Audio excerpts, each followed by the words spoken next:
Welcome to exam ambition. आज है 19 दिसंबर 2020 और 19 दिसंबर 2020 से करंट अफेयर्स के जितने भी इंपॉर्टेंट क्वेश्चन बनेंगे सारे आज हम इस वीडियो में डिस्कस करेंगे। तो चलिए स्टार्ट करते हैं। पहला क्वेश्चन है, संयुक्त राष्ट्र मानव विकास सूचकांक 2020 में भारत का कौन सा स्थान है? तो इस क्वेश्चन का सही ऑप्शन है सी, 131वां। संयुक्त राष्ट्र मानव विकास सूचकांक 2020 में भारत का 131वां स्थान है। यह सूचकांक संयुक्त राष्ट्र विकास कार्यक्रम यूएनडीपी द्वारा जारी किया जाता है। इस सूची में कुल 189 देशों को शामिल किया गया है। यह सूचकांक 2019 के आंकड़ों पर आधारित है। मानव विकास सूचकांक 2019 में भारत 129वें स्थान पर था। मानव विकास सूचकांक 2020 में पहले स्थान पर नॉर्वे जबकि दूसरे स्थान पर आयरलैंड है। संयुक्त राष्ट्र विकास कार्यक्रम यूएनडीपी की स्थापना 1965 में की गई थी। इसका मुख्यालय न्यूयॉर्क में है। यूएनडीपी के वर्तमान अध्यक्ष एकिम स्टेनियर हैं। नेक्स्ट क्वेश्चन, किस भारतीय को young champions of the earth prize 2020 दिया गया है? तो इस क्वेश्चन का सही ऑप्शन है सी, विद्युत मोहन। भारतीय इंजीनियर विद्युत मोहन को young champion of the earth prize 2020 प्रदान किया गया है। यह पुरस्कार यूनाइटेड नेशंस एनवायरनमेंट प्रोग्राम द्वारा प्रदान किया जाता है। इस बार इस पुरस्कार के लिए कुल 7 विजेताओं की घोषणा की गई, जिनमें विद्युत मोहन भी शामिल हैं। विद्युत मोहन को एशिया एवं प्रशांत क्षेत्र से इस पुरस्कार के लिए चुना गया है। विद्युत मोहन को एक इनोवेटिव टेक्नोलॉजी की खोज के लिए विजेता चुना गया है, जिसमें ऊर्जा उत्पन्न होती है और हवा को साफ रखने एवं जलवायु परिवर्तन को कम करने में सहायता मिलती है। विद्युत मोहन एक सोशल इंटरप्राइजेज टेक आचार के सह संस्थापक भी हैं। ये हैं विद्युत मोहन। नेक्स्ट क्वेश्चन, हाल ही में किस राज्य सरकार ने वाईएसआर फ्री क्रॉप इंश्योरेंस योजना लॉन्च की है? तो इस क्वेश्चन का सही ऑप्शन है बी, आंध्र प्रदेश। आंध्र प्रदेश राज्य सरकार ने वाईएसआर फ्री क्रॉप इंश्योरेंस योजना लॉन्च की है।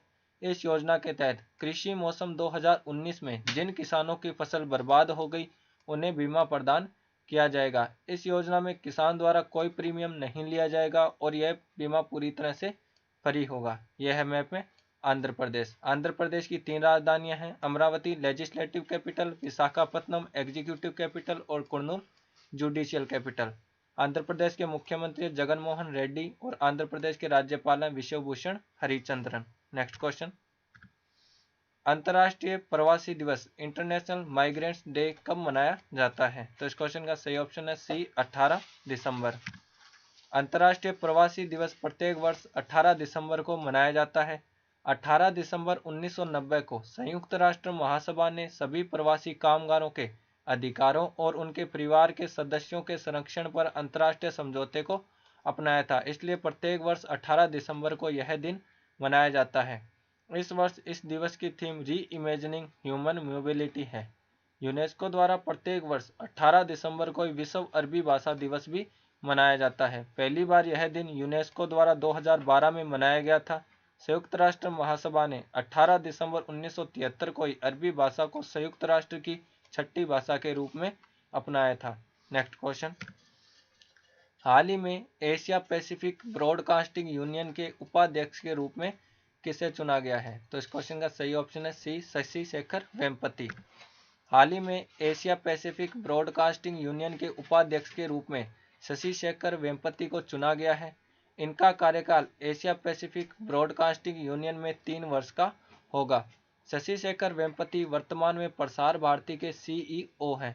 Asia Pacific broadcasting union ABU की स्थापना 1964 में की गई थी। इसका मुख्यालय कुआलालंपुर मलेशिया में है। एबीयू के वर्तमान अध्यक्ष इब्राहिम एरेन हैं और इसके 286 सदस्य देश हैं। नेक्स्ट क्वेश्चन, स्टील उत्पादन क्षेत्र में golden peacock environment management award 2020 किसने जीता है? तो इस क्वेश्चन का सही ऑप्शन है B, steel authority of India limited. Steel authority of India limited SAIL ने स्टील उत्पादन क्षेत्र में golden peacock environment management award 2020 जीता है। पिछले वर्ष भी यह पुरस्कार steel authority of India limited ने ही जीता था।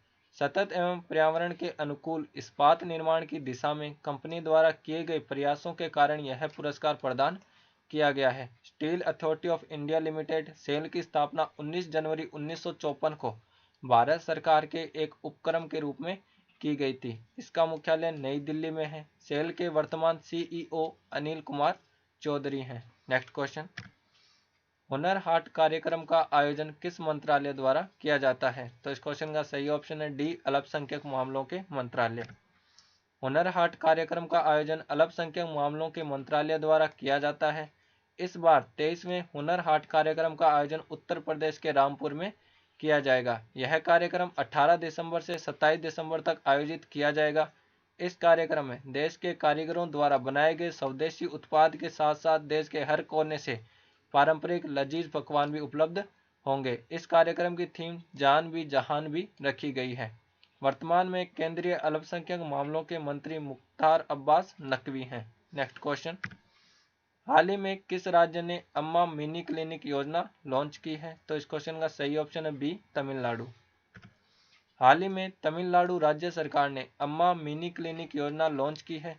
यह मिनी क्लिनिक्स गरीबों को प्राथमिक और स्वास्थ्य सेवा प्रदान करने के लिए ग्रामीण और शहरी दोनों क्षेत्रों में स्थापित किए जाएंगे। क्लिनिकों का नाम तमिलनाडु की पूर्व मुख्यमंत्री जे जयललिता के प्रसिद्ध नाम अम्मा के नाम पर रखा गया है। राज्य सरकार राष्ट्रीय स्वास्थ्य मिशन के फंड का इस्तेमाल इन मिनी क्लिनिक्स को स्थापित करने में करेगी। यह है मैप में तमिलनाडु। तमिलनाडु की राजधानी है चेन्नई। तमिलनाडु के मुख्यमंत्री हैं ई.के. पलानीस्वामी और तमिलनाडु के राज्यपाल हैं बनवारी लाल पुरोहित। नेक्स्ट क्वेश्चन, केंद्र सरकार ने बुजुर्गों की सहायता के लिए 26 जनवरी 2021 को किस हेल्पलाइन सेवा को शुरू करने का निर्णय लिया है? तो इस क्वेश्चन का सही ऑप्शन है ए, 14567। केंद्र सरकार ने बुजुर्गों की सहायता के लिए 26 जनवरी 2021 को हेल्पलाइन नंबर 14567 सेवा शुरू करने का निर्णय लिया है। इस हेल्पलाइन टोल फ्री नंबर द्वारा बुजुर्गों को सुरक्षा सहित अपनी छोटी छोटी जरूरतों को पूरा करने के लिए गुजारा भत्ता और पेंशन से जुड़े मामले इत्यादि दर्ज कराए जा सकेंगे। पहले चरण में यह सेवा देश के 10 राज्यों में उपलब्ध कराई जाएगी। इस योजना का नोडल मंत्रालय सामाजिक न्याय एवं अधिकारिता मंत्रालय है। वर्तमान में इस टोल फ्री सुविधा का प्रयोग तेलंगाना राज्य सरकार द्वारा किया जा रहा है। इस हेल्पलाइन नंबर के लिए टाटा ट्रस्ट और विजय वाहिनी चैरिटेबल फाउंडेशन की भी मदद ली गई है। नेक्स्ट क्वेश्चन, हाल ही में खादी एवं ग्रामोद्योग आयोग KVIC द्वारा लॉन्च किया गया वैदिक उत्पाद क्या है? तो इस क्वेश्चन का सही ऑप्शन है बी, पेंट। हाल ही में खादी एवं ग्रामोद्योग आयोग KVIC द्वारा वैदिक नामक पेंट लॉन्च किया गया है।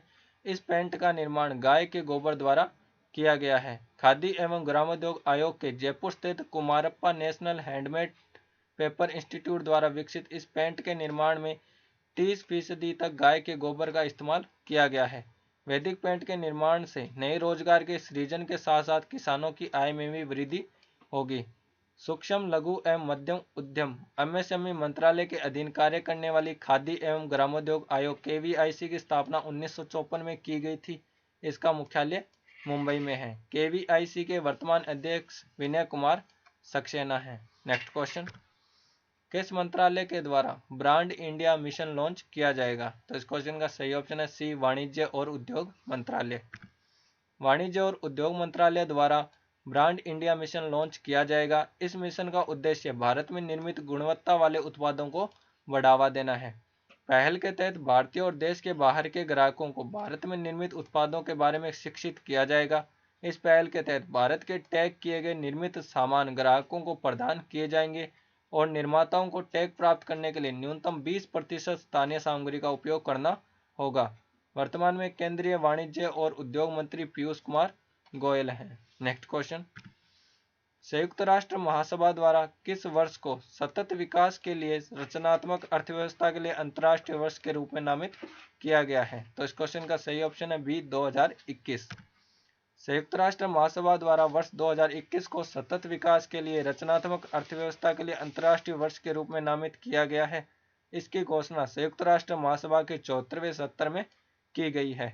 वर्ष 2021 को सतत विकास के लिए रचनात्मक अर्थव्यवस्था के लिए अंतर्राष्ट्रीय वर्ष के रूप में नामित करने का प्रस्ताव इंडोनेशिया द्वारा रखा गया है, जिसे संयुक्त राष्ट्र महासभा ने स्वीकार कर लिया।